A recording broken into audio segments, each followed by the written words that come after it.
Hello, I'm Seattle Fire Chief Harold Scoggins. Thank you so much for the opportunity to speak with you today, and we hope that this video helps to keep the community safe and increases your understanding of the science behind fire. I've been a firefighter for over 32 years, and I have learned so much along the way and continue to learn new things each day. You're going to learn a lot from the Seattle Fire Department today. But first, I wanted to share some important information about the science behind fire. It isn't like the movies, and it is important that both adults and youth understand their role in keeping each other safe. So, let's get started. The question is, what is real fire like? Real fire is fast. Even the smallest fire doubles in size every 30 seconds. In just 5 minutes, or the amount of time in most commercial breaks on TV, it doesn't take long for a small fire to grow to a house fire. Real fire is hard to put out. From watching movies and TV, you might think it's easy to put a fire out, but it is much harder than it looks. Trying to blow out a small fire, well, it can make it bigger. Sometimes firefighters have trouble putting out fires.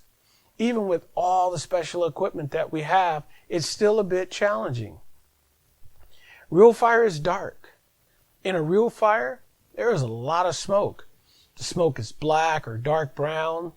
Imagine not being able to see your hand right in front of your face.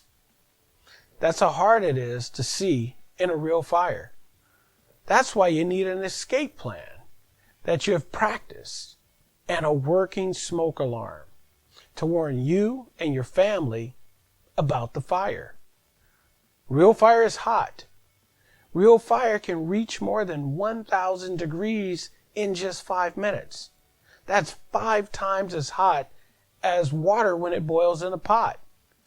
A fire's heat is even more dangerous than the flames.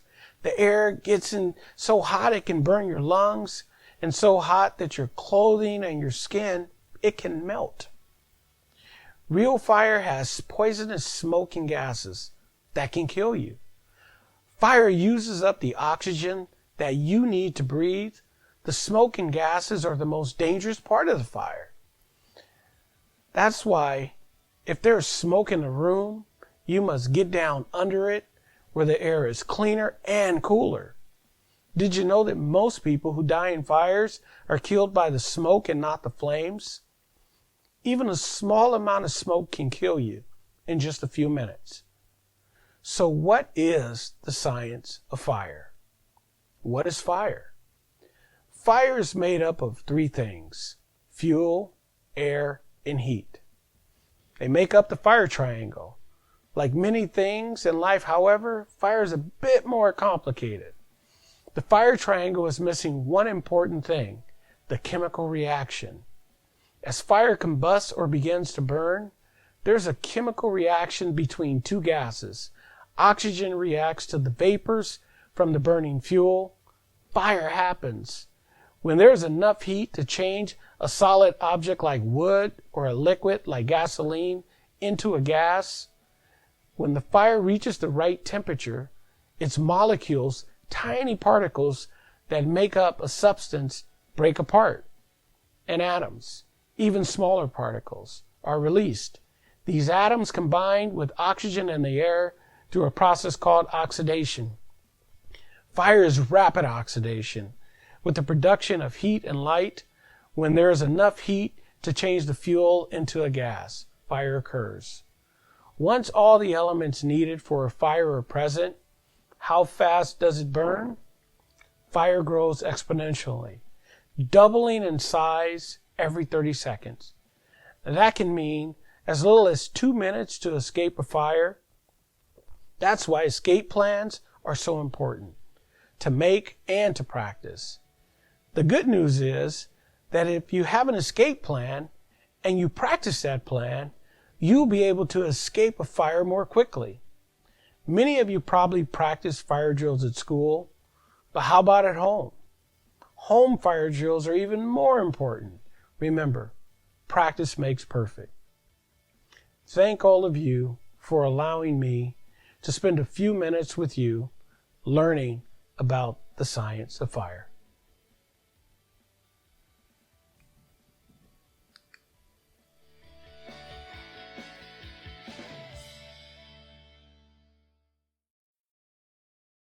All right, my name is Firefighting. Today I'm going to show you all about Ladder 3 and what we do at Scale of Fire on the truck.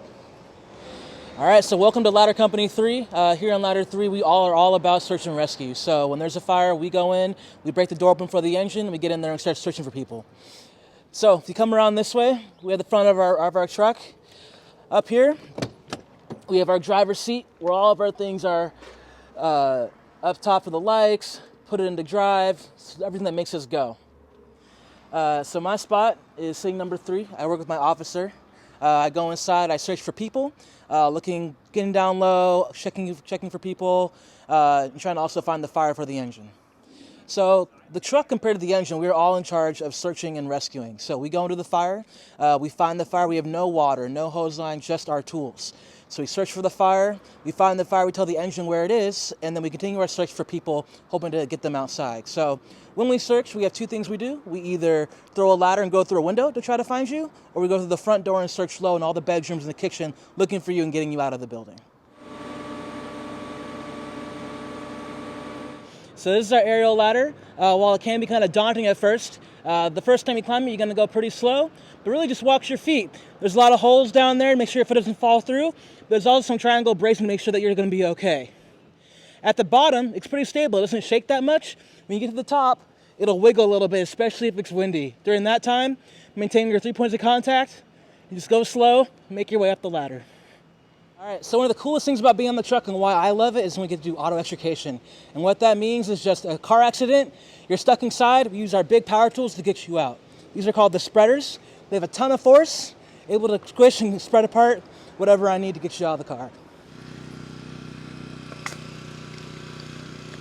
All right. Easy, all right. I'm Firefighter Sanders, and we're doing a tour today of Engine 6, and here at Station 6, serving the Central District. All right, so if you're driving the fire engine, the first thing you're gonna do when we get to the scene is park, and then we wanna hook up to the hydrant so that we can get water, right? Because the engine is the one that's gonna fight the fire, and we need water to do that. We're gonna pull this hose out, find our hydrant, and hook up. So once the driver gets his hydrant, he's gonna hop up here, and all these levers and buttons go to the fire hose that's connected to the engine. So he's gonna make sure that we get water so we can go in there and save the day. So this is where the captain sits, and he's gonna be in charge when we get to the scene. He's gonna tell us which hose we need to pull, tell the driver where his hydrant is, and make sure that we're efficiently fighting the fire. So he's gonna get on his radio, and as soon as we get on scene, he's gonna let all the other companies coming know what's going on and how we're gonna fight the fire. And back here is the fun part. This is the tailboard back here. So the 2 partners that are gonna go in and fight the fire will sit in these jump seats here, get all our gear on, get our packs on, and then we're getting ready to go. All right, so our very first job is to figure out where we're going. I'm gonna come back here. I'm gonna grab our irons, and that's in case we need to force our way through a door so that we can get to the fire. And then we're coming back here, and me and my partner are gonna figure out which hose we're gonna take off to go and fight the fire. So all these hoses are different lengths. So if we gotta go like 400 feet away to fight a fire, we're gonna do something different than if it was 200 feet away. So a lot of the calls that we respond to are medical emergencies, and a lot of the stuff that we carry for emergencies is in this compartment here. So we have our AED, got some aid kits here. This has got all the medical supplies that we'll need.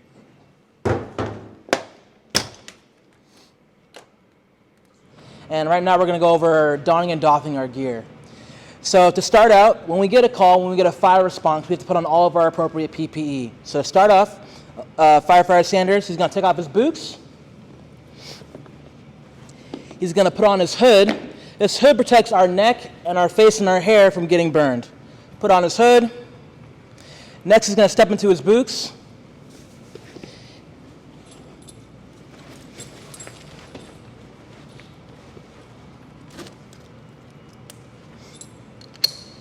Once his boots are on and all secure and his belt is fastened, he's going to move on to his jacket.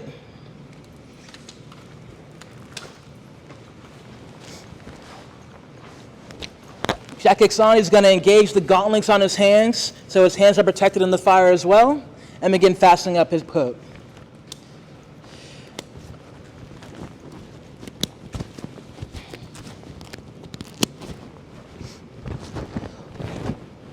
All right, pulls his hood down, buttons up everything, and next he puts on his helmet.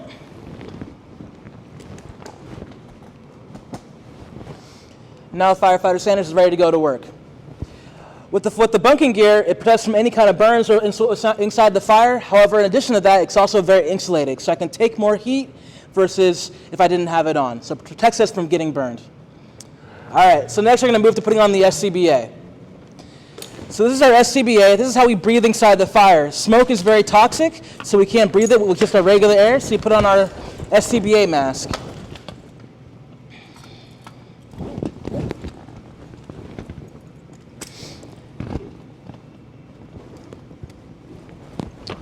All right, so Firefighter Sanders is going to turn his bottle on.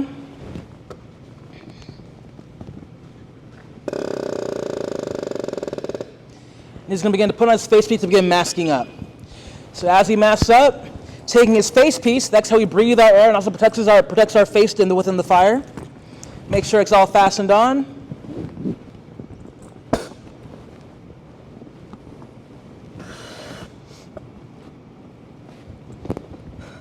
Put his hood over his face piece so he's all protected.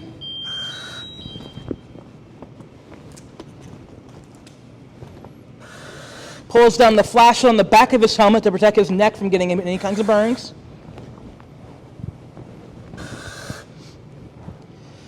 Fasten his helmet, put on his gloves, and Firefighter Sanders is ready to go to work. So from this uniform to this uniform, we look a lot different. However, we're still the same people. We're still here to help you. So if you see us like this, don't run away. We're here to help you. Here's our full gear. When there's a fire response, our bunking gear. And Firefighter Sanders, can you just say hi to the camera? Yeah, hi. So you'll notice my voice sounds a little bit different, but still Firefighter Sanders, and I'm still here to help. So if your home's on fire and it's starting to fill up with smoke, what we want you to do is get low, stay in the clean air as you exit your house. And once you're outside of your house, stay out. Don't go back inside. Stay outside your house once you've been evacuated. All right, so now we're going to give a demo about staying low to the ground if there's a fire. So Firefighter Sanders, if my hand is the smoke level here, Firefighter Sanders is going to do his best to stay low under the smoke and crawl his way to the exit. Staying low the entire time, making his way out all the way. When he gets outside, he's going to stay out and not come back in.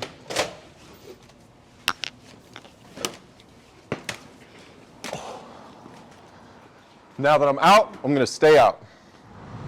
All right, so thanks again for visiting Fire Station 6. Stop by anytime. We're here to serve the CD. We've got you guys' back.